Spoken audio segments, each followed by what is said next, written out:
I remember a meeting one time, a guy said, honestly, Slade, love your vision, love your thinking, but it's like we have a meeting. You're already in LA. You've already got a facility or an office set up, and you're ready to go hammer it down on whatever we're talking about. And we're all sitting around the conference table going, what are we doing? Like, where are we going? And that was a wake up call for me. Those kind of things, because I was using my strengths to an extreme, and they were becoming weaknesses.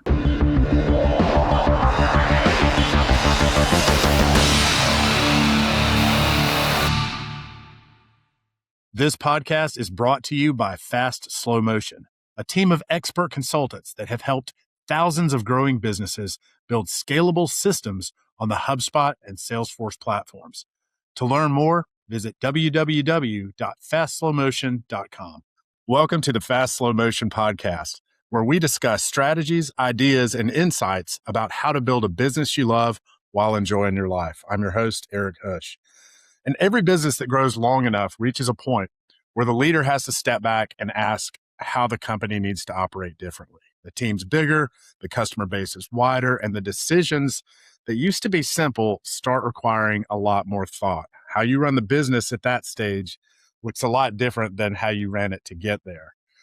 Today, we're honored. Our guest has spent years leading a business through exactly that kind of evolution.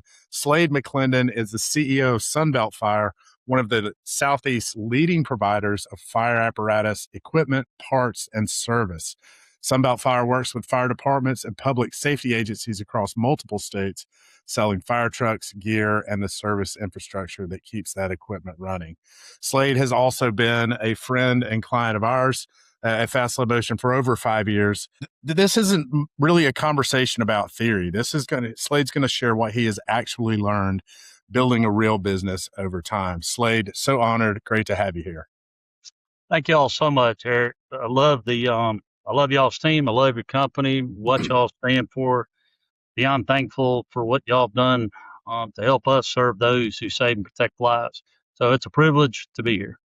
Well, before we dig in, Slade, I want to make sure people have a real picture of what Sunbelt Fire actually is, because the nature of the business matters a lot to everything we're going to talk about.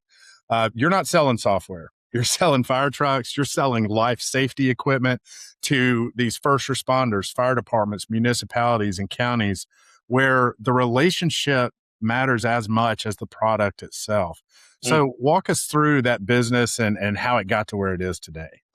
I might share a little bit with you, even on that journey there. We are a third generation company right now. My father had started this company in 1983.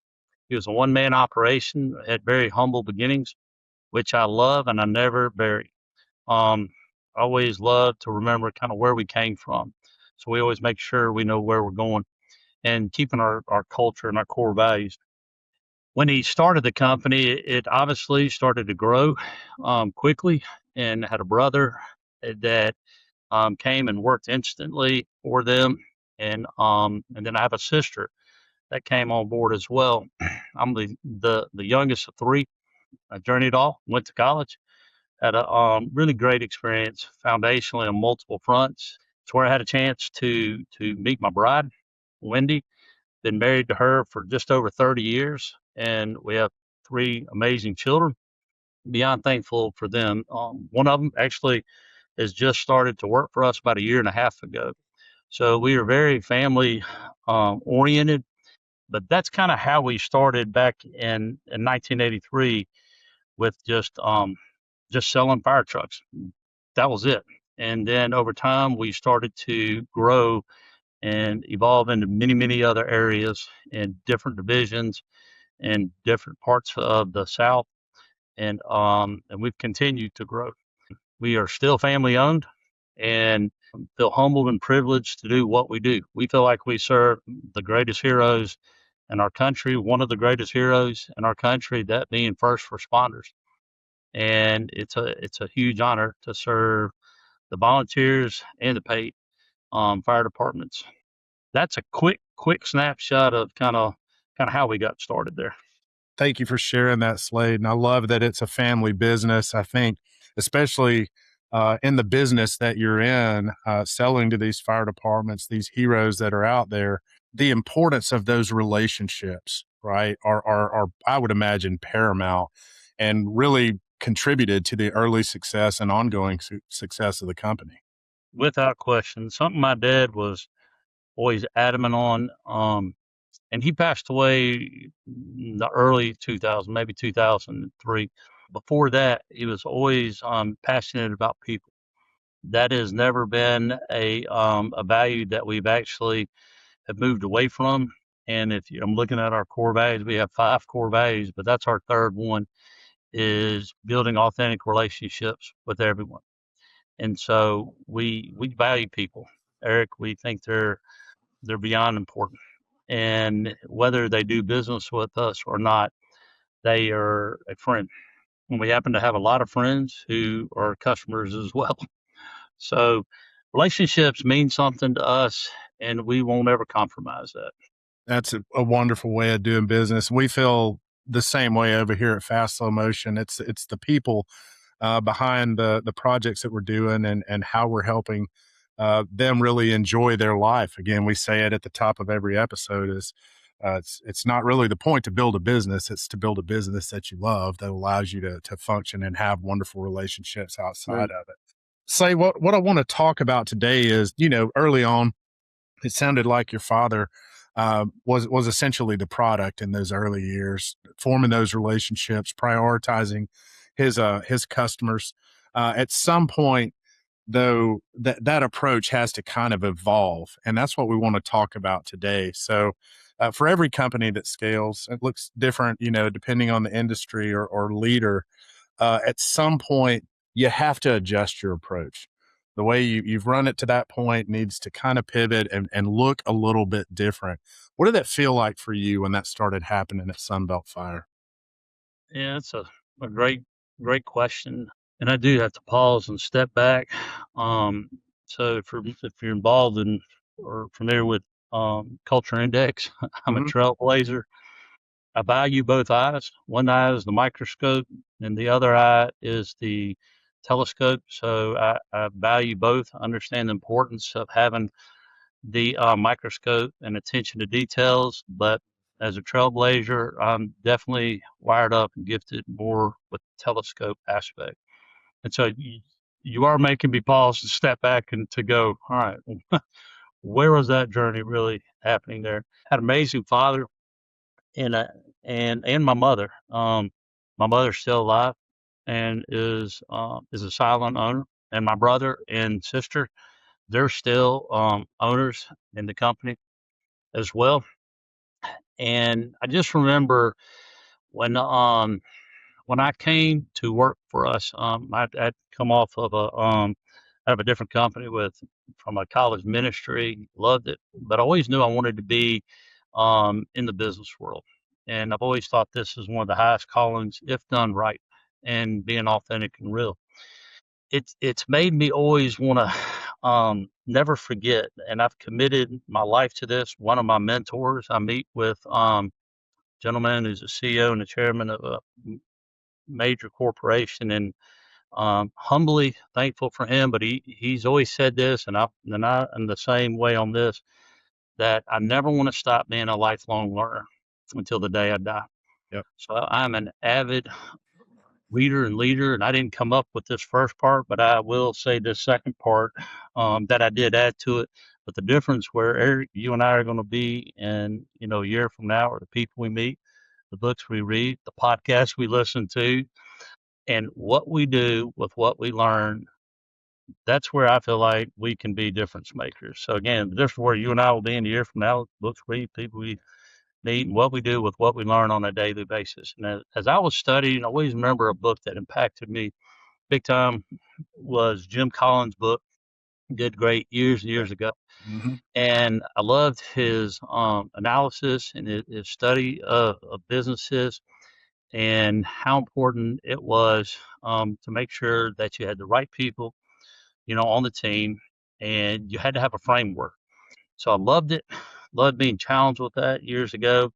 but knew, all right, there's got to be more. Obviously, when the recession hit, we were delayed a year after that within and being in the kind of industry we are with taxpayer based dollars. And so realizing, all right, we got to be more prepared with any kind of an economic downturn.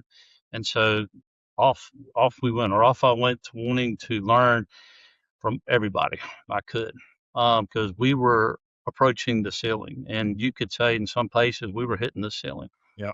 And so did a lot of self analysis and study out there, meeting with people in our industry, but really outside of our industry as well, and wanting to make sure, how do we not become a one and done company, or how do we not become, irrelevant to what we're trying to do, and learned a ton. And it was brilliant. It was, I always cherish those meetings and going all over, and always will be indebted to the leaders of these companies to really share best practices and lessons learned.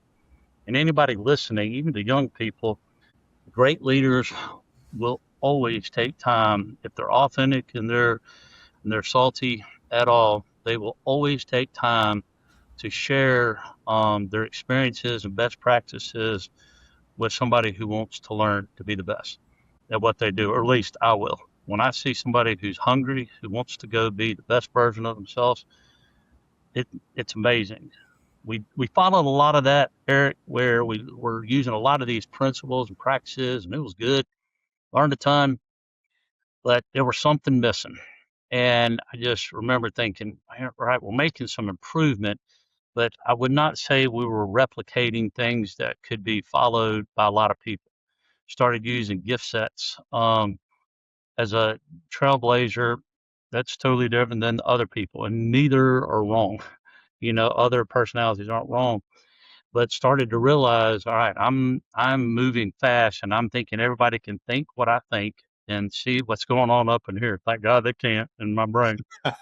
But I started to realize I'm not replicating things. I'm not having a foundation to to to where people can get on board.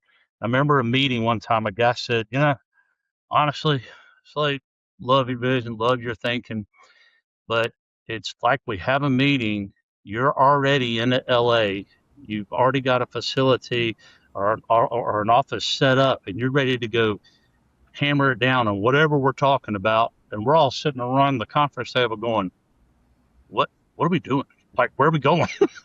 And that was a wake up call for me. Those kind of things, because I was using my strengths to an extreme, and they were becoming weaknesses. And so I'll share one more thing, and I think it'll help to for a lot of where we got to. So had a dear friend that I'll always value, and has had a major impact on me personally and professionally. And he was played college football, and just years ago, and just an amazing man. His name was a guy named Neil Vincent. Neil came back into my life. He was our campus director where I went to college after he finished playing there. I remember reaching out to him. It could have been 12 years ago, I guess, and saying, "Hey, man, something's got to get better. We're working like crazy, and I don't feel like we're growing strategically or foundationally right." And I said, "What would you encourage me to be doing right now?" He was helping me with a nonprofit that I had started, and he kind of came back into my life in some really, really neat ways. But professionally, he also had a major gift set in wanting to help people and businesses. And he wanted to basically help businesses learn how to be the best they could be professionally, but also to go impact the world for Christ. And I remember him telling me, he goes, "I got two resources I would encourage you to read." And so devoured one of them, loved it, wasn't simple, didn't think it was going to be something that we could get behind, simply and follow. Great resource. The second one, I remember reading it, and it was amazing. And I read it two times in less than 5 days, and several people heard of it, but Gino Whitman's book called EOS, or Entrepreneur Operating System. And got a little wheezy to my stomach thinking, holy cow, this is exactly what we need. But it is going to be simple book to read, beyond simple to read, but I knew it was going to be complicated. So that's where we started. We did not self implement it. We hired, an implementer, and we started there. And we had a lot of bumps on, in the road, or on the journey rather. And so EOS was for us, was pivotal. I know there's other great tools out there as well, and I respect those, but that made a lot of sense to help me realize. Then I knew I was wired up as a visionary. I am the CEO of our company. You could say I'm the visionary as well, obviously, but I knew we got to we got to put some foundational things together. That journey was huge for us, and we still use it to this day. And we've added some things, and I can go further, but I'll stop right now to say that was pivotal when the owners came together and we realized that we don't want to change. Being a family owned business, we don't want to change our culture, loving people. I could even tell you that our core values were our core values before we went through the exercise of creating core values out of EOS. They were always there. We just didn't harness them the way we did there. Does that give you a little bit of perspective of kind of what happened for us there? Yeah, absolutely. And I think Slade, around that same time, that 2020 COVID time frame, it was kind of a an event for a lot of businesses, if I remember correctly, that forced them, because they couldn't operate the way they had been operating. For you, it sounded like you kind of got there philosophically before COVID really shook things up. But we saw that a lot in our line of business. Is folks, it forced them to step back and say, what's going to get us, or what got us here will not get us there. And I just had a recent conversation about that inflection point. You said it, man. It's hard.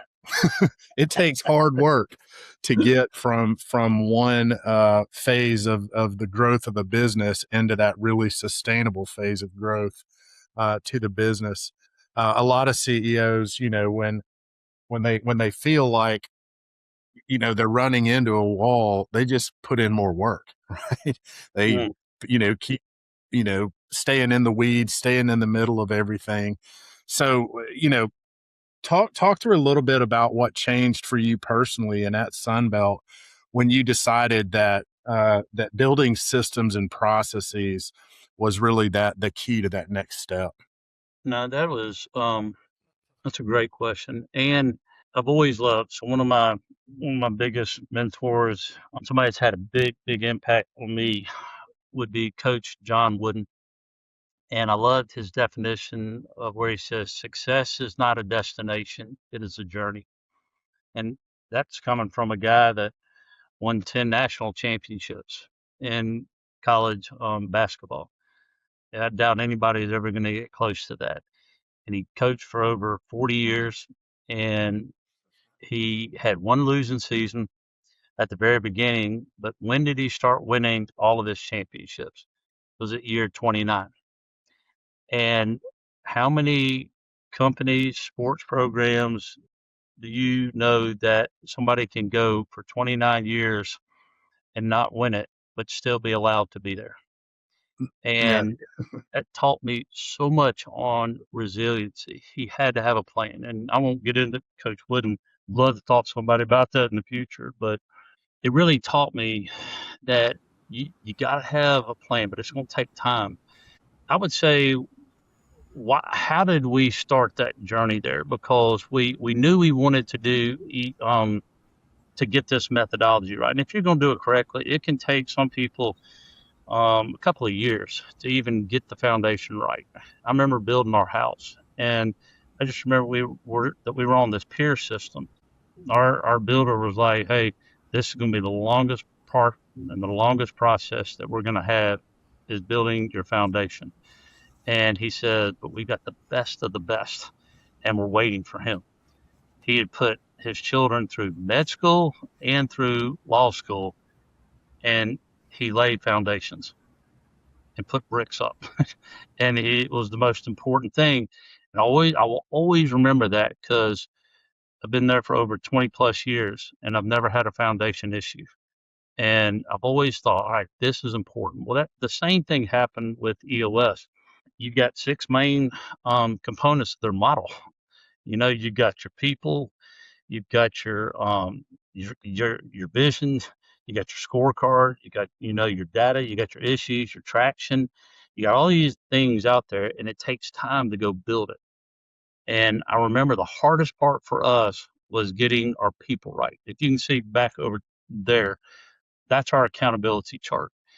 And that is a tough thing for a lot of people because people can get hung up with their egos or their titles are really important.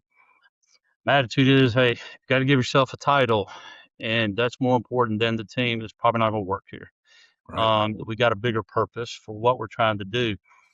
So building that has taken a lot of time for us. So you're right; it was before COVID for us, but it can take everybody that we had on our leadership team back then. Not one of them is on our executive team now. Not one. And several of them are in the company still. They were right people, just not in the right seats for us to continue to grow the way we needed to. We had made a commitment as the owners that, and I don't mean to be offensive to some people, that our mission statement was pretty simple. To always listen and know our customers' needs in order to provide them with the best products and the service in the industry, with the goal to glorify God in all we do. I will never use my faith to try to go get business. I think it's a poor testimony. Right. I think I just want to have a high work ethic. What we've started to realize is we want to keep our foundation right, but we want to be elite stewards of the resources that we've been given. And it's taken a long time to get to the team we have now. Did that answer a little bit of that, or did I get off on a track a little bit on that for you?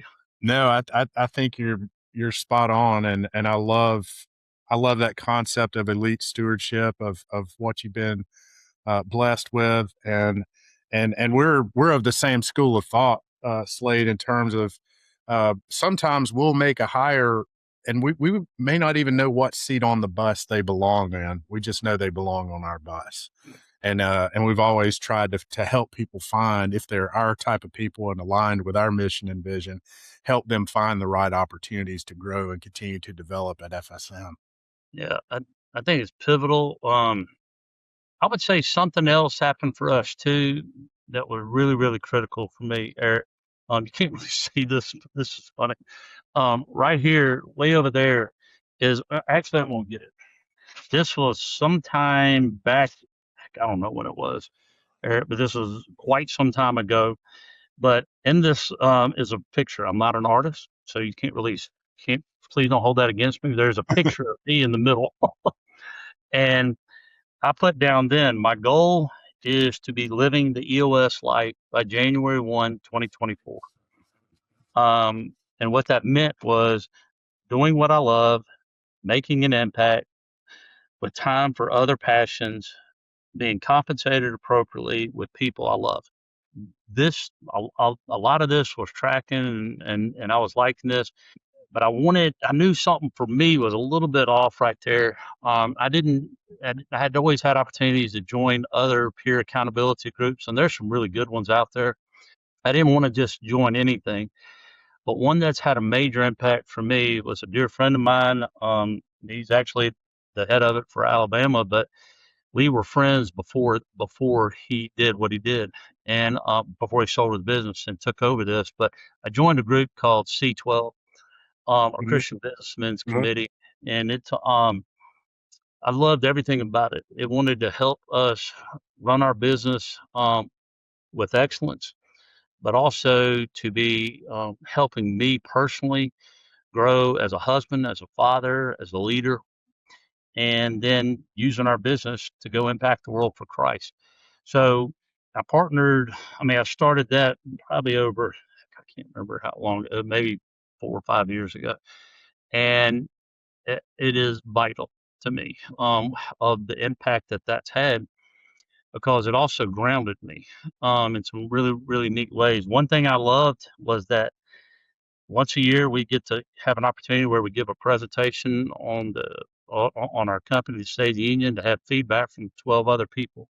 And but I love that my C12 group, they'll come and they'll audit my or do a survey and meet with my leadership team and just say, hey, where am I on track, off track as a leader? I mean, they no question is not allowed. They can ask anything they want. I'm at a season in my life where I've seen too many of my friends pull the grenades on their businesses, on their marriages. It's sad. It's full to watch that, but I didn't want to do that, and I'm prone to wander. If I don't stay focused. The other reason I loved it, Eric, was Chris has the ultimate authority, and he does this where he'll meet with my wife and talk to her, and there's nothing off the table with Chris that he can't ask my wife, and I value that because I might not be known by a lot of people at the end of my life or in 100 years from now, but I do want to be an elite steward before God to do what I was called to go do. And so it's helped me. It's polished me in areas or shown blind spots in my life. No man, I think, or a woman. I can't speak for a woman. I can speak for a man. No man wants to have any chinks in their armor or to think that we have blind spots or we aren't being elite. And you'll hear me say the word elite. I'll go back to one comment there, but I've come to love the best group because they will ask tough questions. I'll ask tough questions because we care. My goal back then was I wanted to figure out how do we go merge C12 and EOS together? How do we use a methodology that's really, really good for the company, but also merging it together with what we're doing? They're not in competition for each other. If anything, they complement each other. But I cannot tell you how fun it is now that we've done this, because since then I've got an executive team now that every one of them are in the key player group, and so we all meet at different times, but then we all come back and we know where we want to go and what we're trying to do. So that's been instrumental, because something my dad used to always say when I was a kid and then coming to work for him, he used to always say this. I didn't appreciate this as much back then, but come to love it now. But he used to always say, don't ever let dust settle on you, thinking that you've arrived. Mm-hmm. That the moment you do is the moment you start going downhill. And so that's been a big impact for me with coming in. And then one last group that was really instrumental for me too was joining a group called Strategic Coach, and with Dan Sullivan, and that has really stretched me in areas that I just want to be as polished as I can be. So a lot of stretching, a lot of areas of realizing I'm not near as good as I thought I was. I thought I was in many, many areas, but then I've come to realize, really, to your question, I think, do we want to be, a lifestyle business, or do we want to be a growth impact company that impacts the world? And I realized for what I want to do and what I feel like God's calling us to do, if I kept doing it over here as this growth impact, we will always be hitting the ceiling. We'll never go to this next level for us, because we could be very prone to be getting comfortable. Yeah. Slade, you said a couple of things there that I love. I'm a big fan of Dan Sullivan's too. I love his podcast he does with Peter Diamandis. You mentioned the concept of peer groups and peer feedback. And I had another conversation recently with another leader about the importance of having that feedback come from somebody without bias, somebody that is not afraid to point out the chinks in the armor and to give you a different way of looking at things and to challenge you directly. So for our listeners out there, just want to kind of double click on that a little bit. we like to talk about, and we will talk about technological changes and process changes and things like that, that are required to go from one step to the other. But you've pointed out uh, so far how important that mindset shift is, and making sure that you just have clarity about who you want to be, and not being afraid to lean into those around you that may be going through similar things to help you get there. So I want to go back to one thing. I remember hearing an interview with somebody years ago. Whether you're a fan of his or not, it just impacted me because again, I want to learn from people, and I'll never forget something that Coach Saban said one time in this video. And again, doesn't matter if you're what's your collegiate allegiance. This was profound, and if you were to come talk to anybody on our team today, you'll hear it constantly. You'll hear it as we're interviewing people. My number one job, I'm the last person to interview. I don't get involved in the front end part of the interview. I realized I used to try to sell people on why they should come here, and have grown a lot in that. I'm passionate about what we do and what our vision is, what our mission is, what our core values are, and passionate, non-negotiable on that. But I've come to realize that I won't do that anymore. If anything, I will actually give you 3 to 4 times to exit the interview. We will keep a great relationship, great friendships, but if this isn't where you're called to be, last thing I should do is try to call somebody in here. I'm not treating them with dignity and respect at that point. But one thing Coach Saban said, he had 5 areas. He said that we could be bad, average, good, excellent, or elite. And so those are our 5 options that we can be: bad, average, good, excellent, or elite. And we can have flashes of, if you're good, you can have flashes of being excellent, or, you can have flashes of being elite. Reality is you can have flashes of being bad. The reality is we're all of those at some point, but if you're going to come, what is our kind of our passion that we want to be is that we want to strive to be elite. So if you were to go to our vision is pretty simple.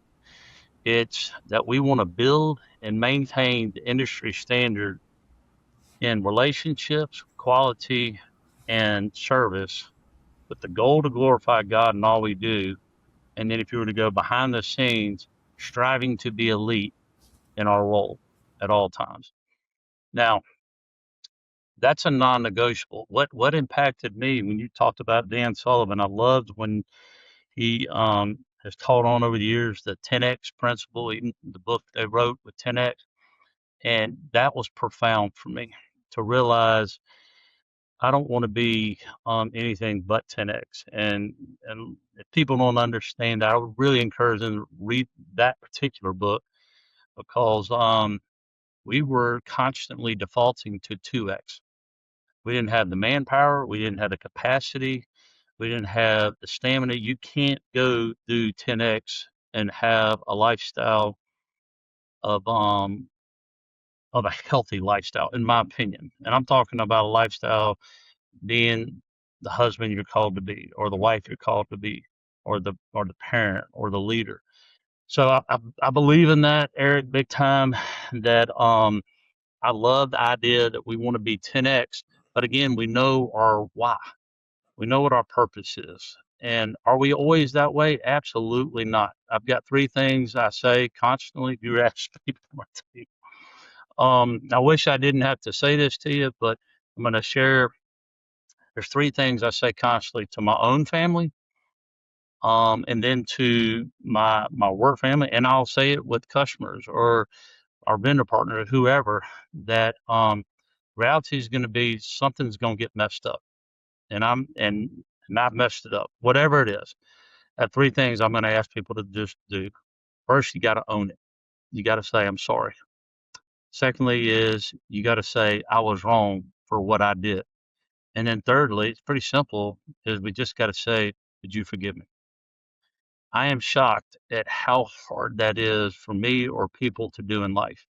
Just to own it, to say, "I'm sorry, I was wrong. Will you forgive me?" But crazy neat things happen for me when I am willing to humble myself to the point of realizing it isn't all about Slade. Not at all. So when you talk about the accountability, Chris Jackson, the C12, he introduced me to a guy that will be, he's a lifelong friend, mentor, coach to me, but a guy named Doug Hurley, who his business is Rethink Work.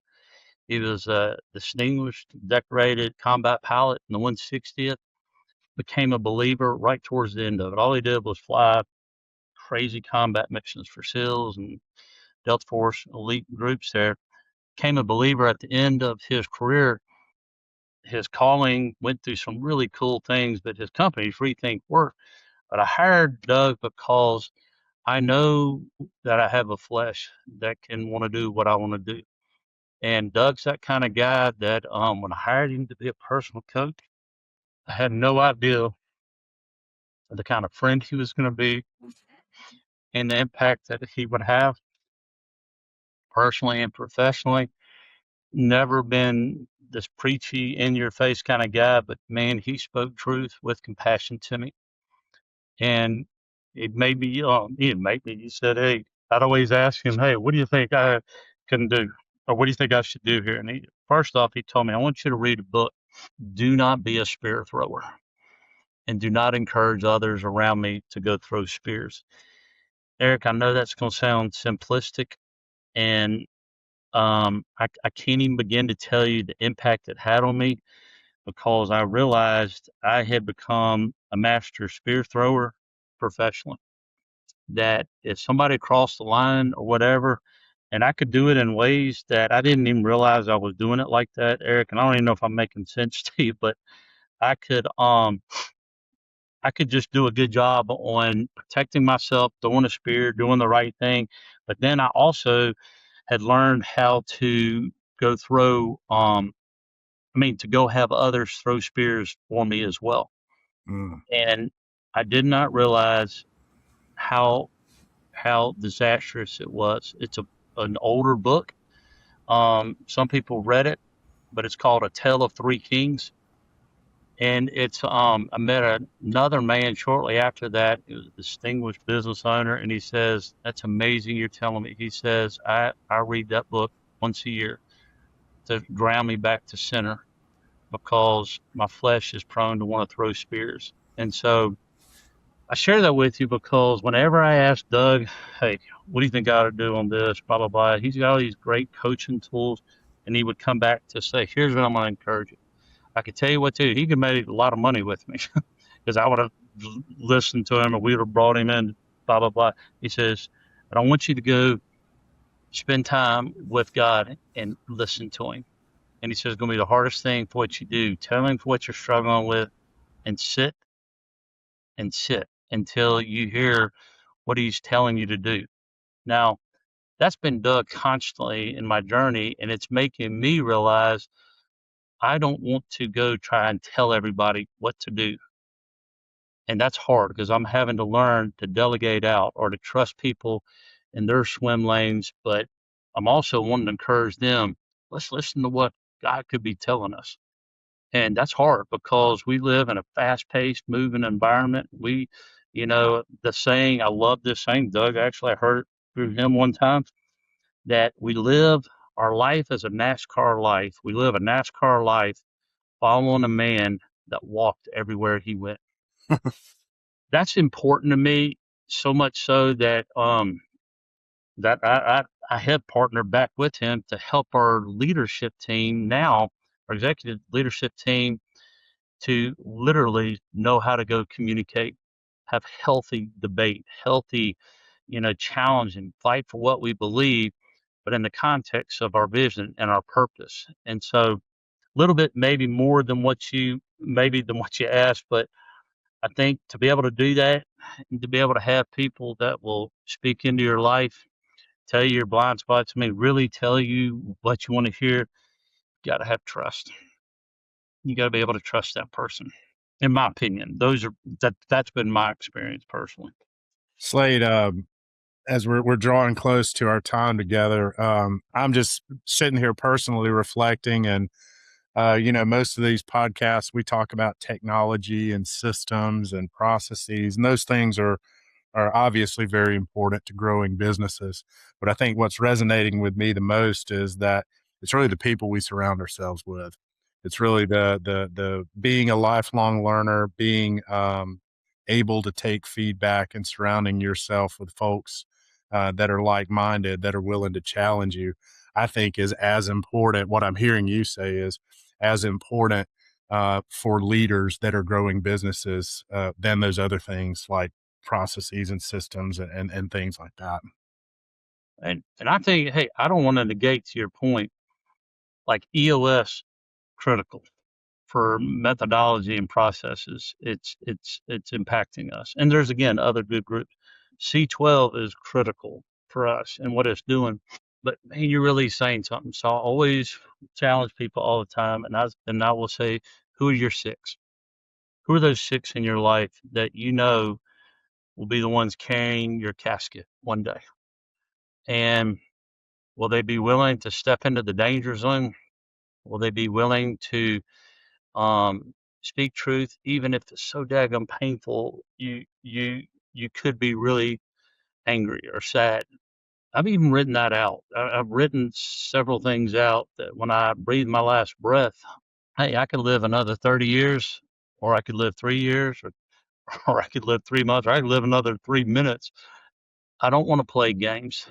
That I don't think there's anything wrong with success and being successful at what you do in life, but I think you got to know your why, and you got to know what your purpose is, and you got to go back to, if you're going to be elite, I want to be elite in the context, Eric, of I just want to further his kingdom. I want to be a good steward before him.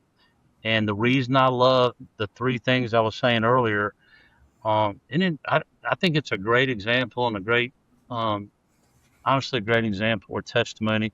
When you screw up with a customer, when you screw up with a vendor partner or whoever, just to sit there and say, hey, man, I'm sorry. I was wrong, man. Would you forgive me? That doesn't happen. And then to your point about people, I would kind of share this. So when we followed the C12 and blending them together, one thing we've added to in the context of EOS, if people know that there's a visionary and there's an integrator that goes down, and kind of the integrator is kind of the COO or the general manager or what have you of a company. It could be a president, and they're doing everything in the company. Well, when we adopted the C12 and merging those two together, we have basically five areas. We have a revenue generation or financial management, our organizational development, our operations management, and then ministry. And each one of those people now have their own leader and over each one of those. And this is really important for me to where they are empowered. And so I don't have one integrator. Now as a CEO, I have literally four integrators that have one over sales and revenue, one over operations, one over finance, and one over our organizational development. And that person has been critical for us too. It's been our director of people, chief people officer, whatever you want to call him. HR reports up through him. I think HR is beyond important. We have an HR manager, beyond thankful for them. But I wanted this seat to where somebody could help those people go be the absolute best version of themselves, personally and professionally. We just hired this person, and we've looked at a lot of other companies out there. We want to learn from people. And I can't tell you, Eric, what I think this position is going to do for us in building not just our Sunbelt Fire Academy, but our not just having chaplain program up underneath them. We partner with a group called Marketplace Chaplains. They've been awesome. But it's helping people develop in their succession planning and helping people realize, hey, we should always be, if we're really great at what we're doing, we're always going to be working ourselves out of a job and always have other people empowered. So we want to empower leaders, servant leaders. I couldn't agree more with you. Without the people, and I'm realizing more and more, and this has been the hard part for me as a CEO, the people that are hard driven, we want to be right in the middle of all this stuff. And I'm slowly learning this. I'm not there, but it's I feel like the CEO, we're more and more moving away from the spotlight, and we're coming in with a servant's heart up underneath to our people and saying, what do you need from me to go serve you? What do you need to help you go be successful? That's been profound because we just had a pretty big meeting. And I could not have been prouder of our team. It was a 2 hour meeting with our shareholders, and I might have spoke 10 minutes at the most. And each one of those leaders got to lead and share what they're doing and their power to go do it. And that's probably been one of the big, that's how I want to finish my journey out in the business world, is building and equipping leaders. I will be more over here. And sure, you got to be out front at times doing stuff, but I'm starting to realize I don't want my ego to be so loud and so bright that I'm missing what our vision is, or our mission, our purpose. So that was on my heart, on that last part. Well, Slade, I've had an awesome time today. I've learned a lot. I know our listeners have definitely gotten some benefit out of this. And I know you shared a wealth of advice already, but the way we like to always wrap the show is to say, if there's one piece of advice that you could leave with our listening audience that's greatly impacted you, that you think could greatly impact them, that stuck with you in your career, what would that quote or that piece of advice be? I would want to share one more thing that even you and I talking here, just how y'all, how we were able to come connect with y'all. This was years ago, and it was one of our goals in our on our PTO. We wanted to use technology to accelerate and help us. I had no idea that we would be lining up with people that were brilliant, that could help us figure out how to have an amazing, CRM and amazing ERP, and then combining it together. And we ended up getting rid of 4 systems that were not talking to each other. There's a lot of people that can do that, but I loved from y'all's entire team, from John to everybody in y'all's team, of helping us always want to achieve what I just told y'all earlier: your vision, your mission, and our goals long term. That's a hard question because I would sit there and say, I've moved to this, as you were talking earlier. I moved to a major journal perspective, and what I'm encouraging myself, so I would maybe say this to others, but is spending time, for me, being quiet and listening before God, talking to Him, um, and just trying to figure out, God, where do you want us to go, and being willing to sit in silence at times. Hey, I'm not a religious person. I'm deeply spiritual. I love the Lord. I love Christ. I am so thankful for the gospel. But outside of God's grace, there really isn't anything worth a darn with me long term. So I would say, be willing to spend time um, talking to God. And a guy told me from JH one time when I was out there with one of my children, well, how long do you need to keep talking to God about these issues? Or how long do you need to do this? And the guy said, well, as long as you have to, Yeah. until God answers whatever you're struggling with. That might be my encouragement, to sit down. And the only reason I say journaling, I've got every technology that you can think of, iPads and iPhones, all this stuff. I've come to run out of the inserts of this journal constantly. And it was scary at first to be real before and just say, I'm struggling with this.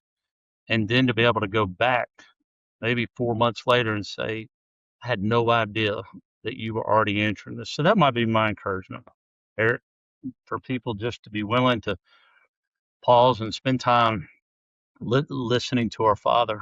And hey, I know this is not. I know this is not the church, and I'm not trying to make this super spiritual, whatever. But I don't know if I can share this stuff with people if I'm not being honest with what I feel like I'm learning and continuing to learn. I have not learned it. I'm continuing to learn that on my journey.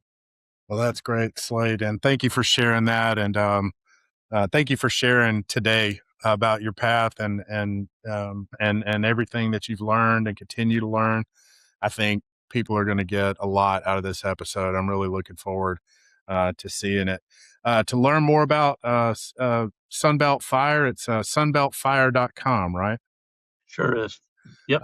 So yeah, you definitely go check that out. Again, we mentioned a lot of books, a lot of podcasts, a lot of authors, a lot of networks today.